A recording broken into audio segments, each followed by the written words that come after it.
In the last 2 days, Mr. Speaker, there was an episode in Nairobi County, Mr. Speaker, where people who could not pay their bills, electricity bills, Mr. Speaker, went ahead and dumped, I think, 1 truck or 2 trucks full of garbage, Mr. Speaker, in front of the premises of Kenya Power and Lighting Company, Mr. Speaker. Garbage and swill. Garbage and swill. And sweet.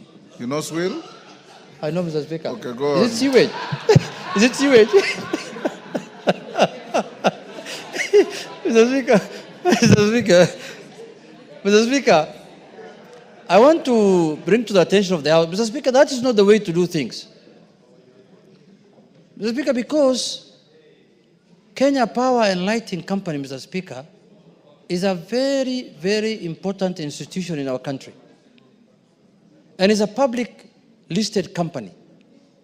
And is a company that is oversighted also by this House.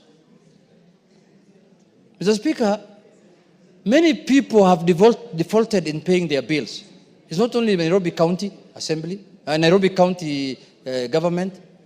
But Mr. Speaker, if you cannot afford to pay your bills, you negotiate with the person you owe money.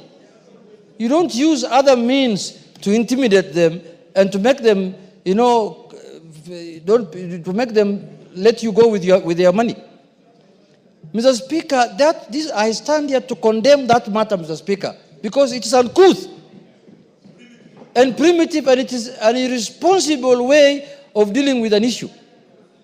Mr. Speaker, Nairobi City County of late has been doing a good job. They have been trying to clean the city, to remove, kiosks on the roadside that have encroached on the public pavements, Mr. Speaker. But this act they did yesterday, Majority Leader, is unacceptable. How can you, at this time, intimidate a government institution? Even though some of the major shareholders might be private, even some of them are members of this House, I know, of Kenya Power, and I'm told they're getting very good dividends this financial year because Kenya Power is doing very well. I don't know, he's not around now, but he's a serious investor in that place, Mr. Speaker. But that's very good. Even as we aspire to be that. Somebody who's younger than me, that I don't know how we achieve that. I'm really worried, Mr. Speaker. I need to pull up my socks and do something, Mr. Speaker. But having said that, Mr. Speaker, and that could be one of the reasons why we want to have change in the budget committee, maybe. Who knows? But I leave it there for people to decide. It's not in my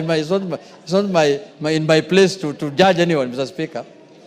But Mr. Speaker, the issue that I want to bring to the attention of the House is that